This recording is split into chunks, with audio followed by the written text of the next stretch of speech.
Valens Research, Uniform Financial Analytics. Honeywell, the industrial conglomerate, they make a lot of stuff for aerospace defense firms and plenty of other areas of the economy also. But you would say, hey, you know what? If I look at this company, this industrial conglomerate, it's very diversified. It's executed on its business and everything else. And you would look at it on an as reported basis and you go, oh, and on top of that, this company is consistently reinvesting in itself. That's really interesting. Over the last 7 years, it is plowing money back into the business. 6 years, it's plowing money back into the business. That's actually interesting. Where is this company finding growth? But what we can see is on a uniform accounting basis that actually Honeywell hasn't been finding any growth at all. Honeywell has been shrinking for the last 6+ years, not growing.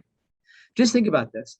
This isn't even a question of whether or not Honeywell is as good of a business as you think it is. It's fundamentally a question of like, hey, is this company growing or is this company shrinking? That is the most basic of questions that you should be able to see looking at a balance sheet. And yet on as reported basis, you're getting a directionally wrong answer. You think this is a growth company that has stable ROAs, when in reality, the only way that this company has had return on assets basically be flat the last 6 years is because it's been shrinking. By the way, that's also a massive warning signal for you, because if we look on the forecast, the market right now is pricing in asset growth for this company to be 3% a year when it hasn't even had positive asset growth in 7 years.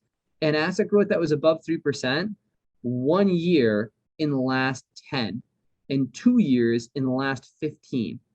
And the market, right, at $160 billion stock market cap for Honeywell and a $230 stock price is pricing in ROAs to take off with that growth. Now, if we say, hey, in reality, this company's probably going to keep on shrinking. And we say, how high does ROA have to get if we think the company's not going to be able to grow to be able to justify $160 billion stock, market cap? This company needs to get to a return on assets of 34%. Right?